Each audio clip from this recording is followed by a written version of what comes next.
My parents left me a rundown cabin in Alaska, while my brother got a $1.2 million mansion in Miami. Imagine finding out your parents are gone, only for their will to reveal a betrayal so deep it shatters your entire world. My brother inherited millions, a mansion, everything, while I was left with nothing but a crumbling shack, and that was just the beginning of my nightmare. My fiancée didn't even hesitate. She walked out on me right into his arms. But then, in that worthless cabin, I found something unbelievable, a secret map to a fortune worth over $500 million.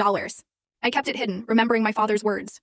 Money means nothing if it comes at the cost of nature. Yet, in a moment of pure, blinding anger, provoked by my brother and ex-fiancé's cruel mockery, I let the secret slip.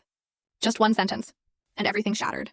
What followed was a bitter battle over inheritance, a war I thought was between me and my brother. I had no idea that the ones truly pulling the strings, orchestrating every painful moment, were our parents all along. My name is Frances Nanook, and I was born in Fairbanks, Alaska. The cold there, it's not just weather. It's a constant companion that seeps into your bones. Our old wooden cabin, it clung to the edge of a forest where towering pines stood like ancient sentinels. Our home was tiny, just one room for living and cooking, a bedroom for my parents, and this cramped attic corner where I'd curl up in blankets, listening to the wind whistle through the cracks.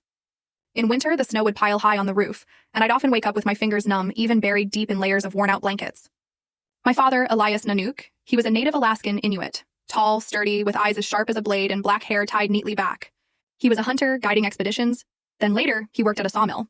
The work was brutal, but he never complained. For him, labor was a way to prove your worth to this land. The land is our mother, he'd say, his voice deep and solid as stone. You must respect it, for it sustains us. But it can also swallow us whole if we betray it. My mother, Kelly, she was the opposite. Gentle, with golden hair and a smile as warm as the rarest Alaskan sunlight. She worked part-time as an office clerk. She loved me. I knew it in the way she'd stroke my hair at night or slip a warm piece of bread into my hand. But she always supported my father's strictness. Your father wants what's best for you, she'd say whenever I grumbled about chopping firewood in sub-zero cold. We were poor. Not starving, not in rags, but the kind of poor that made you count every single penny. I remember days, just a little kid, following my father into the forest, a tiny axe on my shoulder, chopping dry branches. Sometimes I'd wade into the river, the water so cold my feet felt like stone, just to catch a few salmon for dinner. Once I even secretly scavenged scrap metal from a dump near town, just so my mother could buy a little extra salt, or... Full story video added in below.